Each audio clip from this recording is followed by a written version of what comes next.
First, even if this is hypothetical, it says that we can restrict certain groups of people, and therefore we would necessarily be able to limit people with certain characteristics. This looks like, if we can mute people, limit and mute people who have like the intent of sexual assault, and that would actually feasibly take place. And this motion does assume feasibility. Otherwise, this motion wouldn't happen in the first place.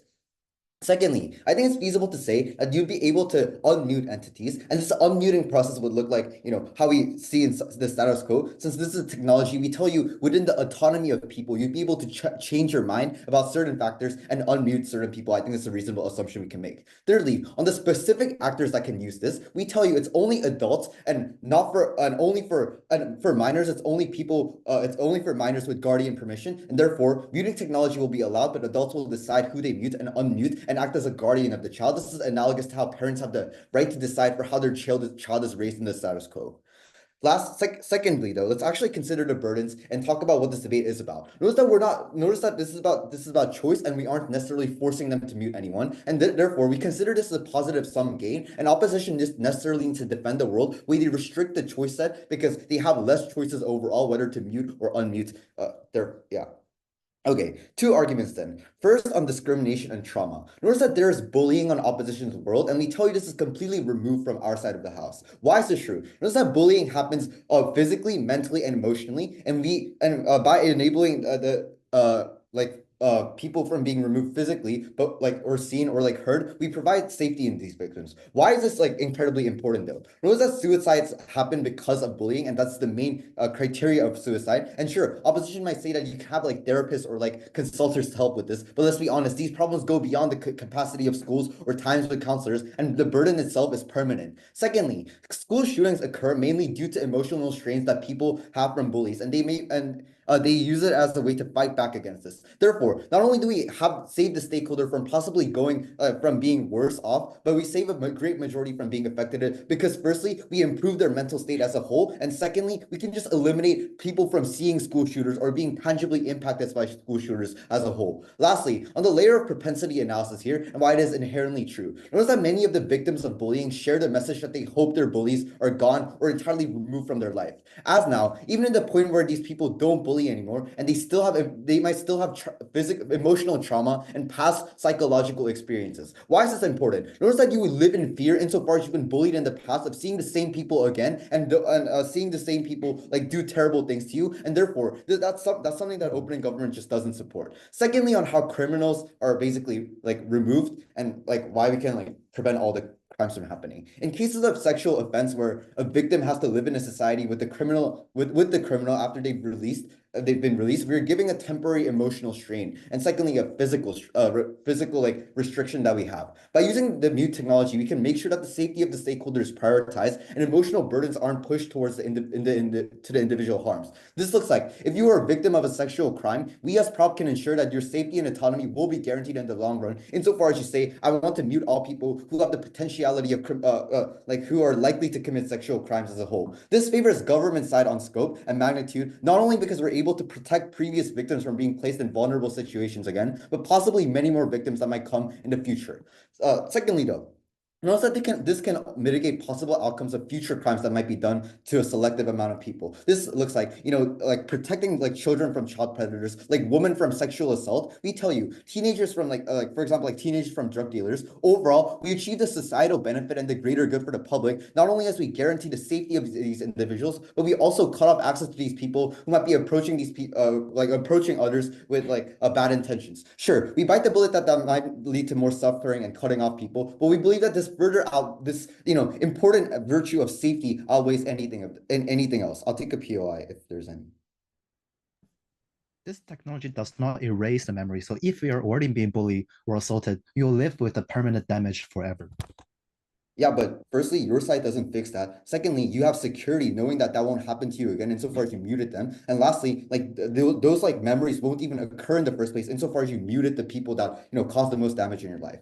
Second argument, and importantly, how we can use this technology as a truth-seeking mechanism. Two problems we see in the status quo. First, on deception in everyday life. Notice that people can mask their true selves and keep it hidden from other people in everyday settings, giving a false sense of security that others literally have the right to know. Why do they have a right to know though. You notice that you're only in a relationship with someone under the assumption that they're representing their true selves, i.e., you aren't likely to be friends with someone who has pedophilic intentions or wants to commit crimes innately. And there's no truth-seeking mechanisms, and you have to presume that the person is innocent. Secondly, though, notice that perjury is rampant in the status quo, especially with the rich being able to hire private lawyers. Notice that people should serve a fair amount of punishment and not be falsely convicted or falsely get away with crime. This is a clear principle of injustice that I think both sides will actually support. Okay, this is the most important part. How do we necessarily limit almost all aspects of false information, though? Notice that this technology assumes the feasibility of that it will work in the first place, and you will mute certain groups of people, and you can find out the truth.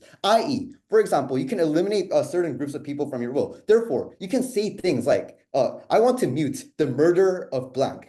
And if the person held in trial actually disappears, we can 100% know that they committed the crime because we're using the feasibility of this technology to actually have truth-seeking mechanisms and find out what's right or wrong. I think this is incredibly important for two main reasons, and because it solves the two main problems that are presented. That being, when someone's guilty of a crime and ruining the lives of others, we can know whether they should be held accountable in the court of law. And secondly, we can show people's true selves in the relationships that we're in, that we see as an incredibly big principle injustice, because people are deceived of what people truly are in terms of identity. I think we win under two main contentions then. First, we've structurally explained why we almost eliminate almost all discrimination and almost all trauma from even forming in the first place, and how we can better help people, how we can better help people cope with trauma. And secondly, I've explained why we structurally eliminate all misinformation that might happen, in the court of law, and secondly, in everyday lives that people so have the right to know. For other reasons, so proud to stand in open in government. Proposition lives in a world where they seem to quote unquote solve the hardships of people through this muting technology without actually acknowledging the root causes and addressing people's grudge in the first place. We rather live in a world where muting technology does not exist because of how it does not really solve anything. At the end of the day, proud to oppose, right? Firstly, let's rebut their claim about how basically their first case was contingent on the fact that, okay, it will provide relief to individuals because it will eradicate their trauma and whatnot, right? Let's rebut their case, right? Firstly, judge, note that at the end of the day, trauma always persists no matter what.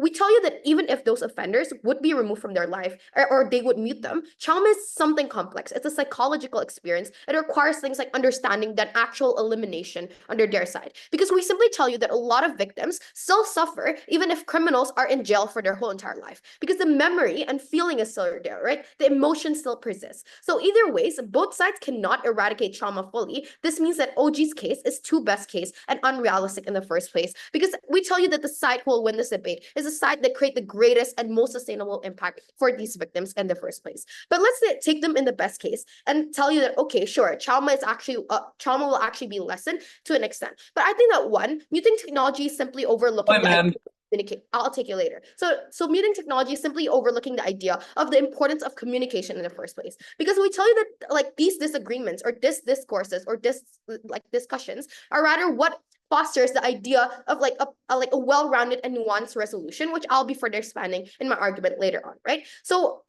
before we go on to my argument, then I would literally characterize what does the world look like on OO, and I would be extremely clear on this. I have three crucial points, right? Firstly, let's expand proposition's very convenient model of which people would use technology and when it would be used. I'll take you later, right? Firstly, we agree to the idea that this would be used particularly in cases like abuse or individuals who are most likely victims, right? But then we tell you that it goes far beyond that too. We think that in proposition's world, everyone has access to this technology, right? So which means there is some sort of freedom to use it.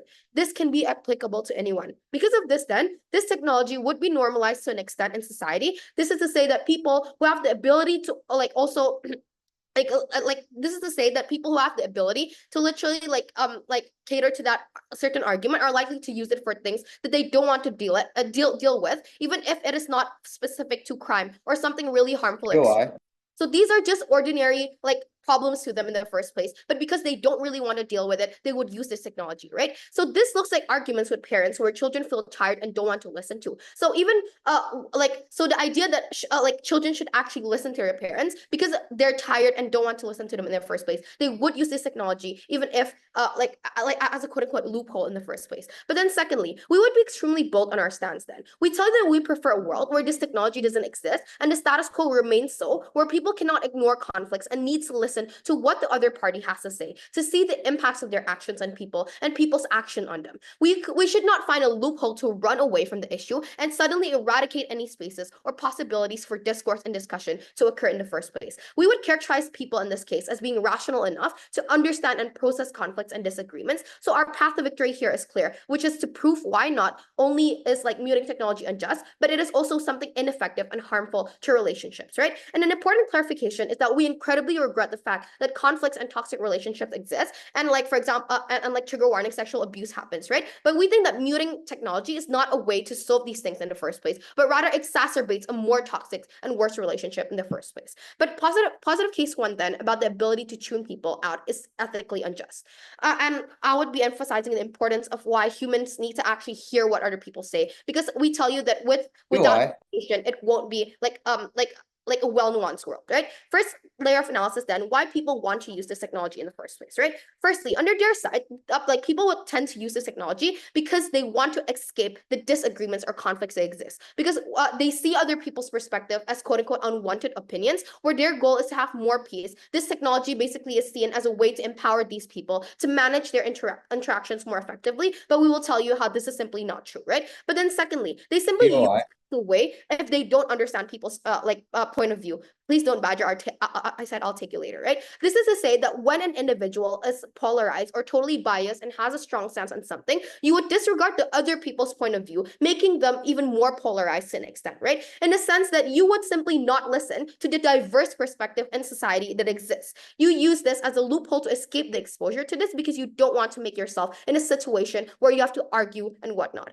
The impact here is really simple then. Firstly, you would have a loss, you would create that sense of loss of empathy. The idea of having disagreements is the fact that people would then have discourses and discussions, and having the idea of open communication, right? Which could then make people's way of thinking not polarized and focus on one aspect. So under our side, you gain more empathy when you listen to more, people, because it allows individuals to understand diversity and different perspective, emotions, and experience. This just simply means that people would then have that understanding in a sense that they resonate with the other side. This is extremely important because in a world without empathy, it breaks down those social connections. You rather create things like isolation and social exclusion, which is bad because you create these echo chambers in society. You prefer to listen and not mute people aligning with their opinions and interests. Note that empathy is crucial for a balanced society in the first place. Before moving on, I'll take the POI.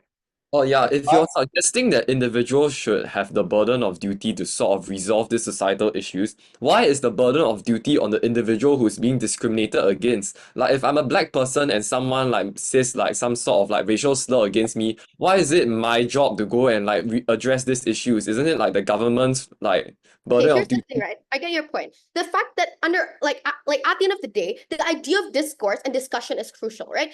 At the end of the day, we're not necessarily putting the burden on the victims, because we would also help them resolve in a sense that we would have that we would find that middle ground in the first place. So under our side, we don't necessarily harm the victims by ignoring all those and putting them in a more vulnerable position.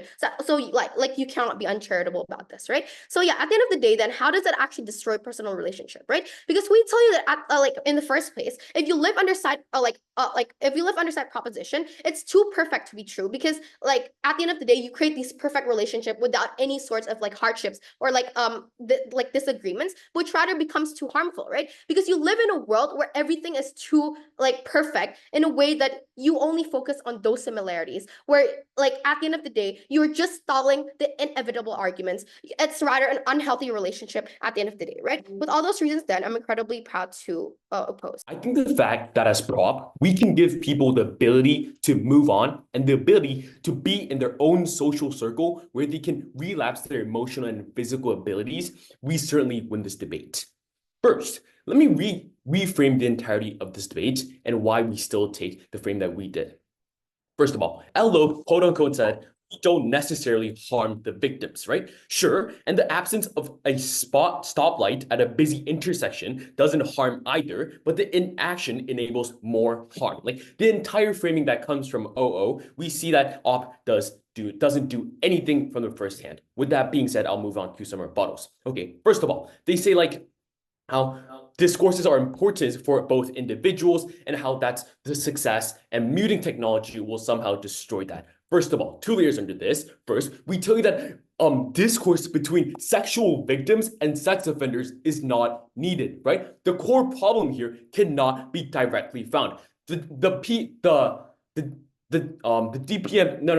LO comes up to the podium and say that we can somehow find the core meaning, the core reason why these people have these things that start off from doing sexual assaults. However, note that discourses aren't the most important factor here. The important factor that we have to understand is the benefits for the stakeholders who are going through this emotional burdens where they have to come back from this sexual assault that they received. And the problem is, discourse is not going to actually fulfill the entire needs of the victim itself. And that's why even if we do be charitable and take the factor that, okay, these people might be arrogant and discourse is the only action, and muting technology doesn't enable discourses between the victim and the person, or person between person, we tell you that that is not the most important thing. Rather, it's the emotional burden that this victim is put on from the get-go, and that is the thing that should be solved, not the discourse that should be happening. Here, they tell you that people can just ignore conflicts from their main argument. However, we simply see that they do not engage anything. They do not engage anyhow with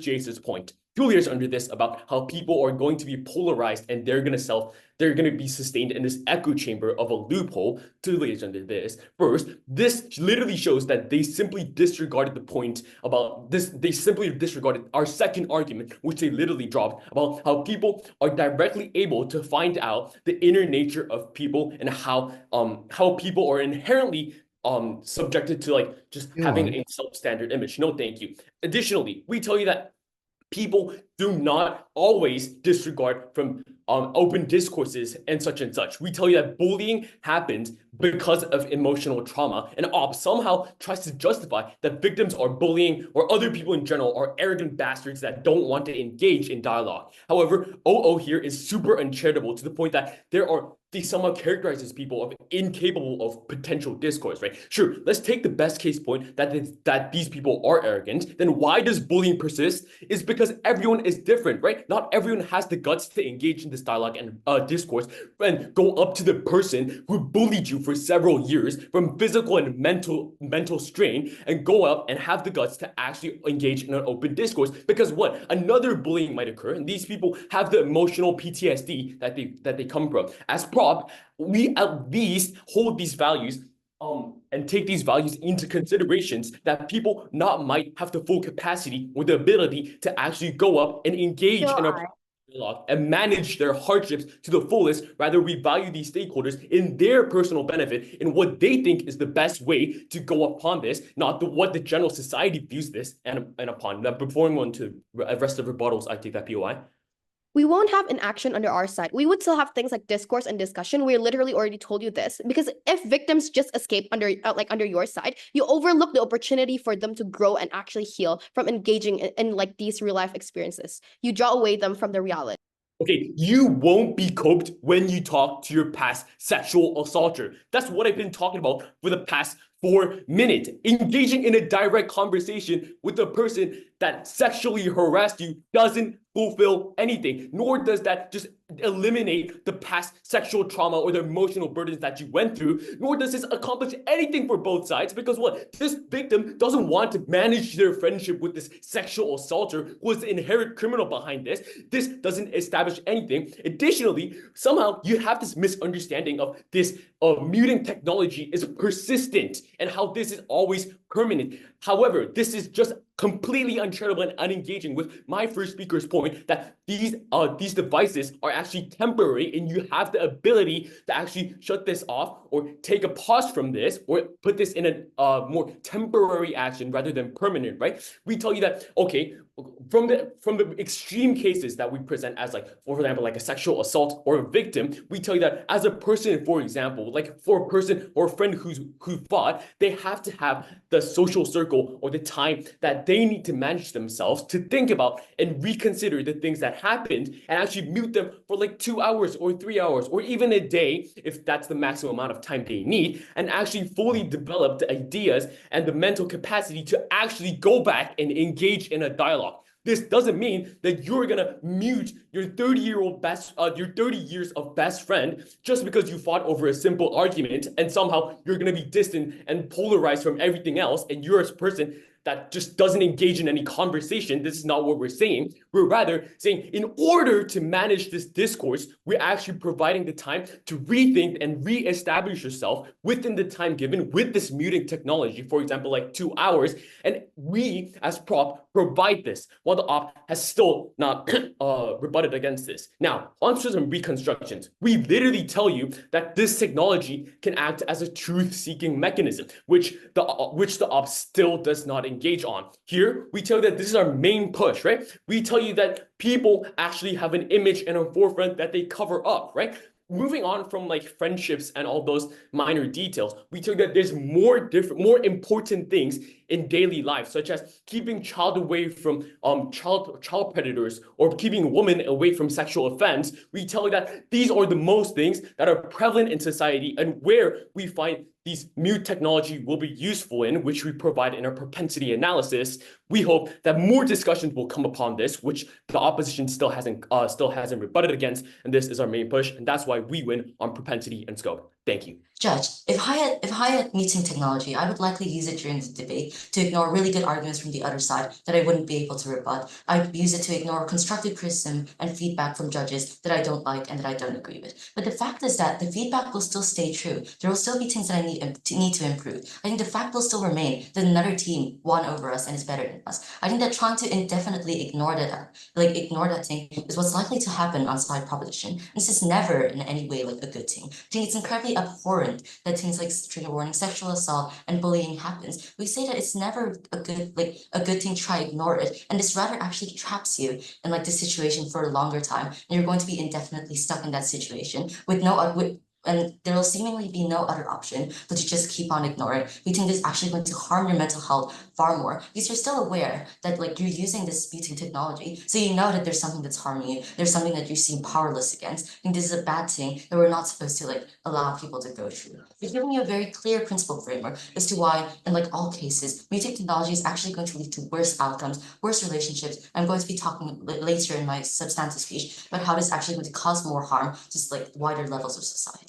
To note before moving on, like the proposition set up this model where only I'd like to bring this up that only minors with parental consent are allowed to have this muting technology, but then they say that it can solve all widespread social problems like bullying. Then it's not true that all children are going to have this muting technology. I don't think they've given any like clear way as to how parents are able to figure out or like gauge whether their child is eligible or mature enough to have this muting technology. We think that if their child's first wish, like when they face bullying, is to shut off all kinds of like dissenting voices, we think that they're not actually going to be mature enough to use this technology. New parents are likely to not give it to them. They're going to end up being far more like negative impact.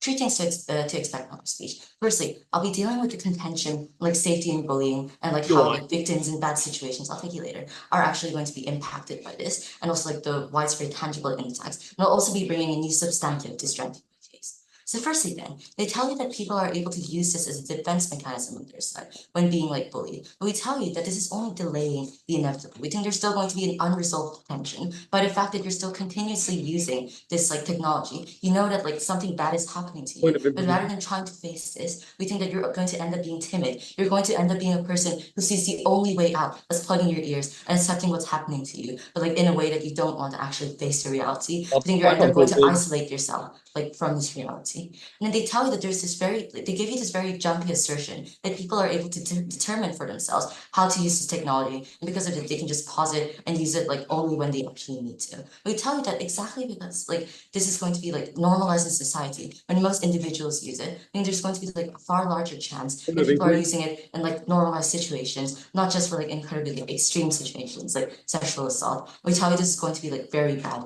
for like society and for relationships on their case. So secondly then, on like the impact that this might have on personal relationships. And note that like their biggest their main push here was like that people are going to be able to seek the truth. But let me break this down. These things is like really bizarre. Because firstly, they didn't actually give a mechanism on this. Point on that How are they able to like equate like selectively listening to what panders to your own opinions as actually knowing the truth? We think this muting technology, it's not a mind reader. You're not able to know like whether a person is a pedophile just by not listening to them and like trying to selectively pick out what you think about that person. We think this is a very untrue characterization of relationships, even if it were able to happen. I'd like to flip this claim and tell you that individuals are just like, rather than being able to tell like the objective truth, they're just likely to develop their own ideas of their truth and what other people are actually like. We think this is going to lead to like a deterioration of relationships where people are not actually listening to each other, but they're falling back on their ideas of what the other person is like and what they believe in.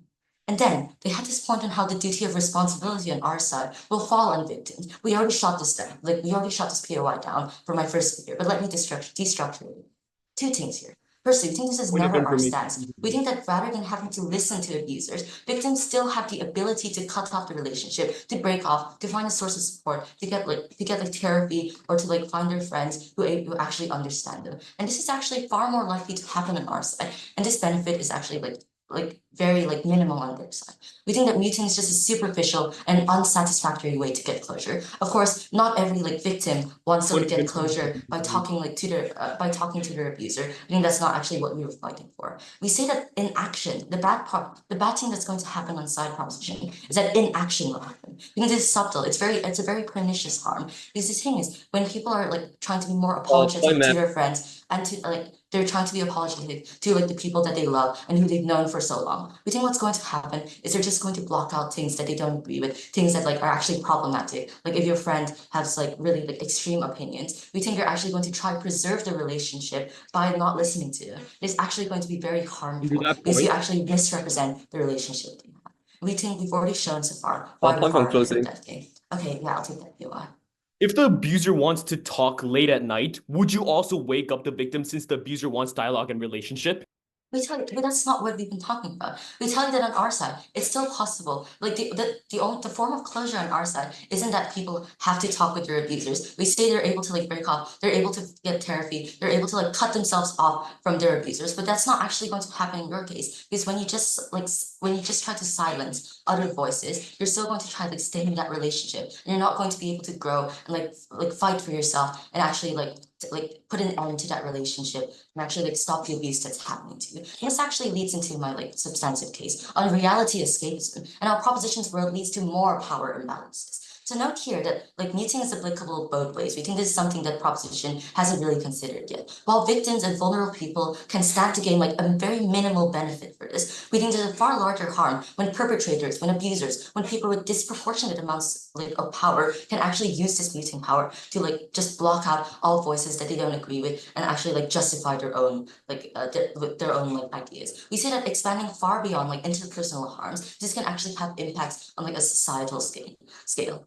And we say that like society will eventually adapt to this like new normal of muting, but because people will like not just accept that they're being tuned out. We say they're going to feel frustrated, they're going to feel angry, and they're going to retaliate by being more aggressive and more dominant whenever conversations do happen and people aren't being muted. We say that rather than truth-seeking, more open dialogues, say that people are going to get into conflicts more often. They're not going to have the conflict resolution skills to actually escape these, and they're going to end up relying on this kind of muting technology far more. So what's the final comparative, and what have I proven from these two speeches? I think we've already given mechanisms to show that there are many abhorrent impacts that muting can lead to, that there's a very minimal positive case the proposition can bring. And even in our very worst case, people actually still have a chance of escaping their situations in a way that's actually real, in a way that actually leads to a better life for them. For all these reasons, very proud to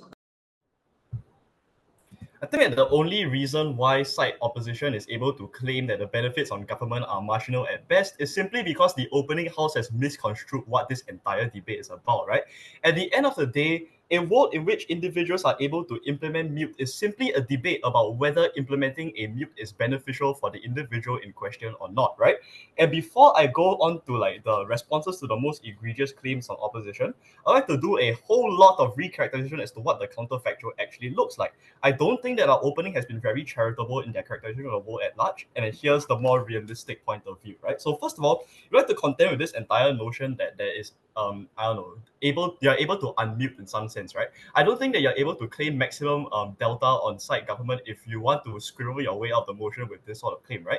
We think that irrespective of all other notions, the very fact that you're unable to unmute should be one that factors into your decision-making matrix as an individual, whether you choose to mute or not. Therefore, by virtue of this fact alone, we take the higher impact in today's debate, and therefore we win over our opening, right? And I see that the word in which they characterize this like muting mechanism is one that is very nebulous at best. I don't see any real-world parallels as to what this technology actually looks like. So here's the characterization. I see that mute in its most basest form is a gross distortion of reality, and therefore something that individuals are going to take very, very seriously.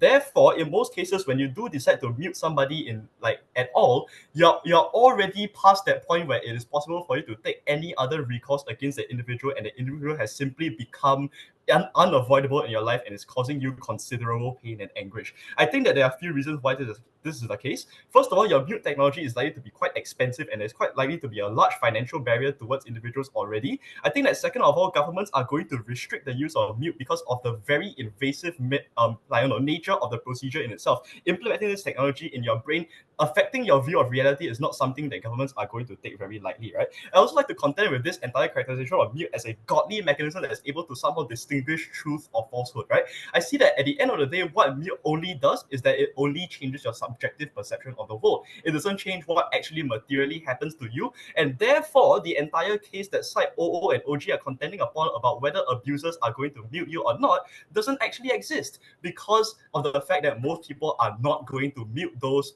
who are, for instance, very dangerous towards them, because they have no idea what the muted individual is going to do. Now, I'll also point out that most people in power, especially those perpetrators that they want to claim on their side of the house, right, are not going to mute in the first place. First of all, because there are already accountability mechanisms. I think, and second of all, because most individuals are going to find mute as a last recourse, there are already other means of holding these people accountable. Like, people can file restraining orders, for God's sake. Like, you can, for instance, like call a criminal investigation into this person who you suspect has sexually assaulted you without muting them at all, right? I see that even in the decision-making matrices of perpetrators, it's only going to make them easier to catch because they won't be able to see who comes after them.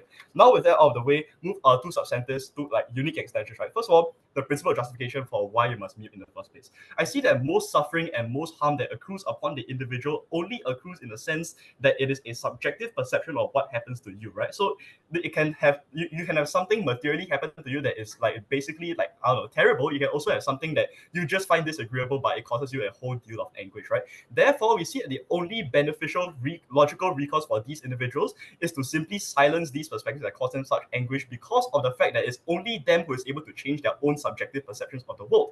Therefore, we think that the delta to claim on side government here today is simply about which side is able to avoid the most amount of suffering as a person, with people who you already have no choice but to face in your everyday life, who no thank you, there are already no possible options for recourse or even reconciliation with, right? I see that at the point at which there are already mechanisms put in place to ensure that the liable discourse is able to be made. You're going to ensure that you're sound of mind first. That's the point at which that it's unable for opposition to even claim this entire like substantive of how it decreases like, I don't know, discourse on both sides of the house. If you're going to reject somebody by cutting them off your life entirely, I don't think that like putting a mute on it is going to change that effect anyway, right? Now, onto the practical benefits on our side about how it increases the quality of life for most individuals on the ground who do choose to implement mute, right?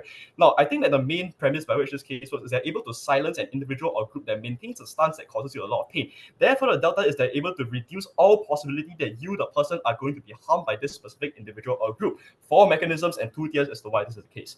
First of all, you and your connections with other people, right? At the point which you're able to silence other people that offend you, or no thank you, or who have already, or who are possibly going to harm you in the future. For instance, like somebody you meet online who is really creepy and you don't actually want to cut connections with them, I think the mute is going to be the only logical source of recourse, because you don't have the basis to restrict their freedoms of actions, right? So for instance, you cannot file a restraining order against somebody you just met. Rather, it's a lot easier on our side that you can just mute that person and cut them out of your life entirely without that person even knowing, right? Therefore, it leads to a lot more like it leads to a lot more anguish in like a lot less anguish in like figuring out the complexities of interpersonal like relations and how to cut one off essentially, right? I say that the second mechanism is how you connect, as how you are able to strategically lose your connection with those you are already estranged with. I say at the point at which like those you're going to mute those that you already have a lot of distance from and who are unlikely to ever reconcile with you in the first place. This is the point you're able to reduce the amount of conflict that you're going to get from those people trying to reconnect with you in the future, right? The reason why, for instance, children who are estranged from their parents feel so much pain is because their parents keep trying to guilt trip them into forming the relationship with them again, right?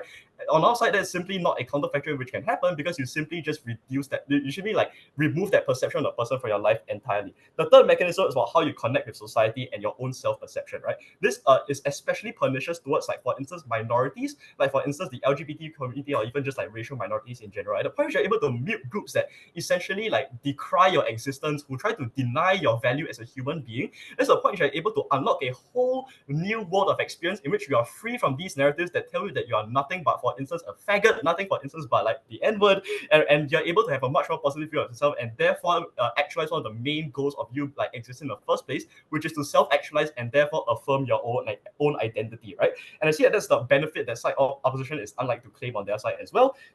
Fourth mechanism is about how you connect with others, right? I see that you as your perception of world, but at the point which you're able to mute those who essentially have irreconcilable differences with you, you're much more likely to surround yourself with like-minded people and not mute them in like the situation of like a very minor disagreement, right? I see that the mechanism of muting has enough like emotional weight on yourself that you're able to consider a loss in some sense if you mute somebody. Therefore, I don't think most people are going to logically in their own decision-making matrices content the fact that you're unable to unmute these people on the basis of a very, very minor dispute. Therefore, it's much more obvious on our side that you're able to surround yourself with like-minded people and therefore have a much more positive view in humanity and in the world in general, therefore leading to a narrative and the conception that your life is a lot more meaningful than you might perceive if, for instance, there were people who disagree with you, there were people who cause suffering unto you. And the fifth mechanism is that you're able to very easily reduce the effective power of groups that hate other people in general, right? You see, at the point in which most people in marginalized communities are going to mute those that disagree and decry their existence in the first place, that's the point in which the effective power of these groups upon these people to inflict suffering is a lot more decreased. Therefore, the delta still exists on our side. They're able to increase the quality of life by the most extent and decrease the most amount of suffering. Go aside, CG, because the debate actually starts here. Few things I'm going to do in this speech. Firstly, deliver our two extensions, and then I will do some rebuttal to both OG and CG. Lastly, tell you why we win over our opening. But firstly, I'll first just like to kind of elaborate on what OO has said, because I feel like there are some flaws in the argument that OO has provided to you. In the argument, I'll talk about how like about echo chamber, like there are it's all good, but the thing that they miss is that they said that people just naturally become more distant, but we'll without telling you why. Therefore, we'll be the team that proves to you how this exactly happened. We tell you that in history, people communicate, because if they don't communicate, they're unable to hunt down animals, they're unable to build a house, they're unable to survive in the forest. Therefore, in the past, people have much tighter relationship compared to others. But as time passes, as people become more independent, but also as social norm said that you should distance yourself from others because you need to be independent to survive, we think that people also become more distant. And we think that that's being applied in the South Korea for two ways. Firstly, it's because of school. For example, like because after you develop your comfort zone, you're more likely to only talk to people that you enjoy, right? But therefore, we think that there's also therefore that's one way how we think echo chamber is created. But secondly, it's also how software or social media are being developed. For example, like things like Instagram or like journalism, or like in which these algorithms are developed in a way that only attracts what you want to see and avoid what you don't want to see. We think it is in these two ways that makes people that makes people's that makes people confirmation bias strengthen. And we think this is a thing that didn't prove to us, which we did. Secondly, is to extend that this technology will be used, right? Because all only said that their confirmation bias is going to be strengthened. But we think that the situation is much worse than that because as we think because as we prove that people are more likely to care about people care about their confirmation bias. We think the extent that this technology will look like is after people have their own comfort zone. For example, in middle school, they're likely going to use this. They're going to use it in middle school, high school, college, in work. Therefore, we think that this thing will go through their whole life. And we think that this is the extent that will be used. And we think this is problematic because we think that people only will listen to those who have the same experience for the rest of their life, rather than having actual meaning conversation. And this is our first, therefore this is the problem that government never engaged. Second extension, which is unique, how our side are able to help vulnerable stakeholders like minorities or people with trauma. As I already mentioned in our POI to OG, we tell that this technology does not erase memory. So if you're already being bullied or assaulted, you will still live with the permanent damage if you don't treat them, right? But if you don't deal with this problem and simply choose to avoid it, you will not stop the problem. I would think that this technology is still imperfect for certain ways. Firstly, it's because let's say that the way the technologies work, because they never proved to us to what extent will you meet people with the potential to assault, right? Because they say that, oh, we're just going to meet people who might assault you. But it's not like everyone's perfect and will never assault you, right? Therefore, we tell that if you want to limit people that might have potential to assault you, then that means you'll probably live in a world that only live yourself. Or I don't know, because if you sometimes hurt yourself, then probably that you will mute yourself. I don't see how this world will look like. Therefore, we want to say that this technology is pretty unrealistic to mute everyone to mute whoever that's likely to assault you. Therefore, this means that this technology might have some flaws in which people are still can still attack you. Secondly, it's because a second reason why this technology is not perfect is because it does not eliminate media. Therefore, if you see media or news of similar victims that have similar experience with you, the trauma that had been hidden in your heart will still be exposed. You will, after seeing the same pain and same sadness that they have faced. Therefore, we think that in this case, victim will feel depressed again. Now, what is exactly our side do? We tell that on our side, victim, when they choose not to mute themselves, fight against this trauma. We tell, for example, by going to look for a mental consultant, talk to people who they care and trust about, and sharing their experience publicly to achieve critical mass, to pass policies. These are all the things that we think our side world are more likely to do. We think that our side help victims better. But let's also look at minority. We think minority on our side will also be cared more later. We tell you that also, this is how the mechanism of this technology works. Let's say that if you're a woman in Middle East country, and let's say that if you mute men or people who want to kill you, who want to assault you, we tell that, okay, if you raise this existence, this probably that they will not see you. But at the same time, this means that they also won't listen to what you say, because not like there's not like just a God voice just surrounding say you should not hurt women. But it's therefore we think what's more likely to happen is that they won't assault you, but they are also unlikely to hear what you are saying, right? Therefore, we think this is bad. Because tell the only way in which you can make changes, especially for minority, is to let their voice be heard. That's exactly the reason why feminist movement happened. Because feminism movement happened because women altogether are demanding a right. And therefore, if you choose to, if this muting existing, where the majority, where the dominance force won't listen to what the minority say, we think this at the same time also limits, will also kill whatever opinion that minority have, which we think is bad for them. It is only our side where minority are more likely to voice out. It's a world in which we can bring more changes. And before that, I will take a point. If under your point that sexual victims can raise a voice, then why do sexual victims commit suicide monthly? But the problem is, we tell you that on your side of the house, people can still choose to suicide because it is only our side in which certain people deal with this trauma so that they are able to leave the trauma in the long term, and they are able to help similar people with experience, which we think is hugely mitigated and less likely on your side of the house. Now, lastly, just some rebuttal to just a rebuttal to CG, which I think I already lied in my argument. They said that you're going to reduce the amount, like minority is able to reduce the amount of conflict, but we tell like you are able to reduce the amount of conflict by limiting people who might have barriers with you in the future. But the thing is, you're also ending a relationship that can be potentially benefit, right? Because you're losing out on like the future on like by talking to other people, so you can reconcile and have a better relationship in the future. We think on government side world is a world in which we think possible relations are being killed out. It's a world in which vulnerable stakeholders are not being catered at. We think it is ours, and we feel we're also better than OO because we're the one that can solve the most vulnerable stakeholder in this debate. For all the reasons above, proud to.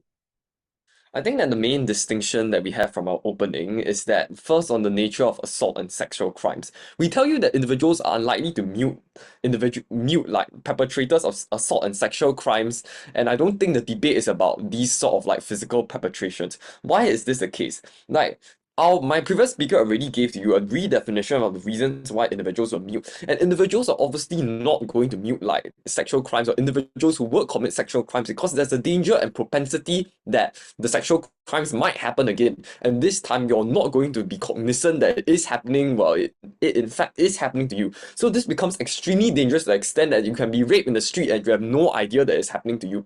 So obviously rape victims who have gone through such extensive emotional turmoil would not want to like increase their vulnerability to individuals who are going to prey on them again. So I don't really think the debate is necessarily about assault and sexual crimes, but it's rather about the redefinition. It is about groups or specific individuals who are extremely opposed to the ideals or ideologies that you believe in, but at the same time you're unlikely to enact legal action against them. For example, this can look like, for example, like neo-Nazis or racists. Like my previous speakers already brought up so many examples. And the fact of the matter is that the permeation of these individuals in like the media, the permeation of these individuals in society itself means it's impossible to file a restraining order against like all of them. Like yes, you might be able to file a restraining order against like your ex-husband who was like mean or like racist to you, but this doesn't mean you can file a restraining order against like the entirety of like the white supremacist movement, right? Like this is where like the crucial technology comes in a sense that it replaces conventional legal checks and balances about muting. The second thing is that like I'll respond to like opposition, like the opposition bench like collectively, in the sense that all of them like the closing basically piggyback on their opening and tried to get away with it. Like the fact of the matter, like, so I respond to LO, like we give you the recontextualization of the nature of muting, right? Like my previous speaker has already made it extremely clear to you that muting is an option that is one of last resort.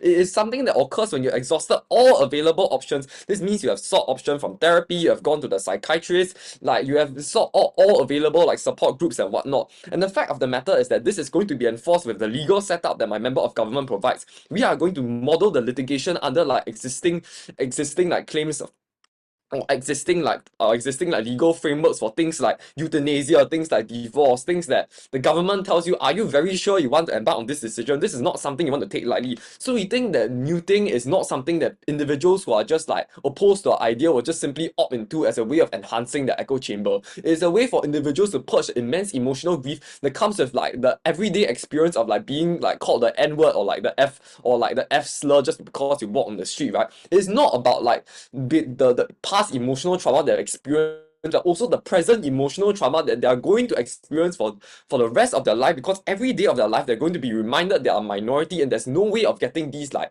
racist or like bigoted individuals out of their life. Like you're a Jew and like when you walk around then some neo-Nazi comes and assaults you, like there's no way of like completely avoiding these individuals other than the mute. The mute is the only sole option that can provide such for emotional solace, right? The second thing we tell you is that the mute is also not going to be like embarked by like these like casual people who don't necessarily care about these views, because we really say that mute is expensive, and also opening doesn't have the fiat to go and tell us that mute is like reversible and there's an unmute option. We're going to tell you that mute is irreversible because like we can't assume that from like the info slide, and if it's irreversible we can claim greater impacts.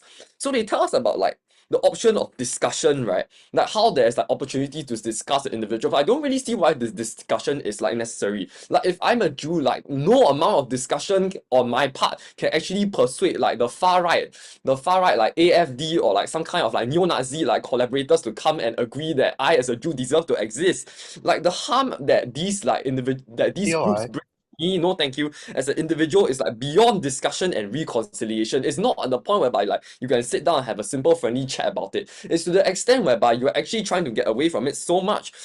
Like all these LGBTQ activists that permeate the airways are not going to let you get away with it. The second thing is that it also diminishes they tell us that it diminishes, like both opening and closing tells us that muting an individual, no thank you, diminishes the ability of individuals to leave an impact on society. Several responses to this. The first is that keystone individuals who are responsible for the pushing forth of a movement are unlikely to mute themselves for the sole fact that they believe very strongly in the cause and they are unwilling to mute themselves because of how strongly they believe they fight for it. For example, individuals who have very strong convictions against like things like Black Lives Matter movement. Like look at like Martin Luther King Jr. Like look at the suffragettes who argued for like women rights. Like no, thank you, you're out of time. In like the 19th century, like all of these individuals have very strong convictions and were willing to give up everything that they had in order to fight for a cause. We feel that these individuals, the ones who are actually driving societal change, are unlikely to mute themselves, and thus societal change is likely to occur even without these individuals. And on the burden of duty, right, even if this doesn't occur, we still don't see why these individuals should be compelled into trying to discuss with like individuals who are obviously very antagonistic to them. Like, understand that it's a very painful experience for a Jew to sit down with a bunch of neo-Nazis and talk about why he deserves to exist instead of being killed off. Like I don't really think you should be forcing like these individuals to sit down and have these difficult discussions. The first is because of the immense amount of emotional pain that they've experienced. The second is because they don't necessarily have the burden of duty to do it. That the burden of duty is on the government to protect them, and the burden of duty is also on these like horrible people to stop like saying all these nasty things that are causing them to feel this emotional harm in the first place, right? And the third thing is that these individuals are too damaged. And even if these keystone activists who are responsible also drop out, right? The fact of the matter is that individuals who choose to mute themselves are too damaged to contribute to the cause. Like in a world without muting these individuals, right? Without muting, right? These individuals who will otherwise choose to mute and outside of the world will actually enact their own sense of muting in the sense that they don't go out, they don't go to places where they can see like far right neo-Nazis. They will probably stay at home and try to avoid any like white person who looks like a white supremacist. All of these things all come essentially boil down to a very cheap form of muting, which is highly ineffective and will occur on their side of the world, whereas we can have a very effective form of muting whereby this actually happens on our side of the world and we make it healthier because this means that we reduce the emotional turmoil that we have on these individuals. So why do we take it over opening? Like opening didn't really tell us much about why muting is, about why the context of which muting is actually likely to exist. They just simply tell us that's used for sexual abuse, which we say is obviously not correct. Like individuals are not going to be likely to mute something that can cause actual physical harm to them, right? What we want to set the model for muting is that for individuals who are unable to get away from something that's permeated society so much that no amount of running away from the media, no amount of staying at home is able to completely eradicate these from your life. And the fact of the matter is that these individuals or these persons have such strong views that are beyond reconciliation, like your anti-LGBTQ activists, your neo-Nazis. Can you negotiate with them? No. Please go with the side that protects the most vulnerable stakeholder. Thank you. Government cannot just simply escape from the conflict within the society by muting others. The way, if you want to improve and to actually protect those victims, you should improve the regulation within the country in order to do so, rather than muting, because those victims should be encouraged to voice up rather than to escape from the conflicts. There's two things I'm going to do in this debate. First, clarifications and on why is freedom of choice important, and second, moving on to the most important clash in this debate, which is which side better protect the victims. But before that, is freedom of choice important? We think when OG come to the stage and say that it is important for each individuals to choose, we think that we can only agree this to the extent when this choice won't infringe or lower down the society. This technology, when it mutes others, impacts the society because a lot of people will do so. Why do people have this incentive to do so? I think in our members' speech, he already proved to you to the extent that people are inherently more likely to escape from tiredness and from taking too much time to solve. So that's why they would be much more likely to do so. Then when everyone in the society, I will take you later, will do this, then it will restrict the communication and diversity within the society. Society can only grow when there's conflict because states can know the problem that they need to focus on. Under government, states have no idea what publics want because everyone will be restricting their opinions and not even are afraid to raise their voice up. This is bad because and we think this is very crucial in the society. In our worst case, we say that we sacrifice personal choices because for a better growth in society. If we take an example of vaccination, right? We want to vaccine all the adults is because we're able to prevent disease from spreading. This case applies the same. We want to encourage diversity, so that's why freedom of choice must be a trade-off. So that's why we think in principally we win over government. Yeah, before I move on. Point. Oh, Why does the alright. victim physically see the victim to see? Why does the victim have to physically see the perpetrator to speak up? I will explain that further in my speech. I will give you another claim on how in extreme cases victims should still speak up. And then moving on to my first my clash on which side better protect the victims. We think the main point coming from OG is that victims are able to be secure and to be more safe on the government side. But we think, first of all, in status quo, law exists to protect those individuals. Even if we're charitable to take it as the best case coming from the OG, we say that escaping does not mean protecting, because protection from government should be improving regulations on those criminals or punishing more severely. For example, those bullies can be educated or even suspended from school so that they have personal space to reflect. We think when this conflict happens, we should not let the victims to escape from it, but instead to educate on those criminals or criminals. Then why is our side better on protecting victims then? We say that even though victims are oppressed or minorities are being denied their value, they should be encouraged to address this issue.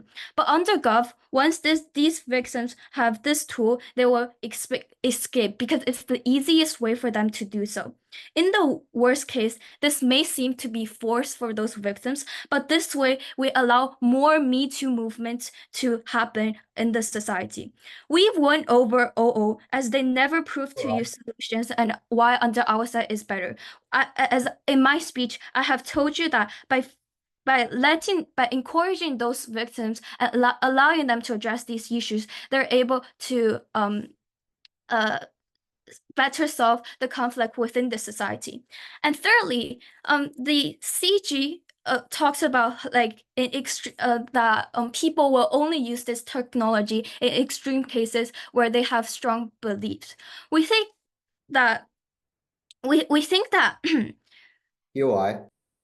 we think that if we in our worst case, this cannot solve the problem completely because because by allowing those who are able to stand, who have some sort of potential, should be able to raise their opinions. Under Gov, it's bad because you are influencing others to also use this technology, because for those potential afraid who's not very fear to the very extreme, they will also do it because they will know the fact that there will be no one supporting them because everyone else is getting is muting this reality. So that's why we think under Gov it's very crucial, because it will eventually end up with no risk takers and risk takers that are actually able to address the issues in the society. Then we think under our side, because I have proven you how we're able to help those victims more and protect those victims by government implementing more legal procedures, or even for those who is facing mental health, like youngs, they're able to have counselors, and we as the government, we will ensure that those victims actually have it, and to the extent that they will be secure. So that's why and I, as I can also proven to you how it's principally just to do so for a better trade-off within the society. That's why I'm proud to oppose.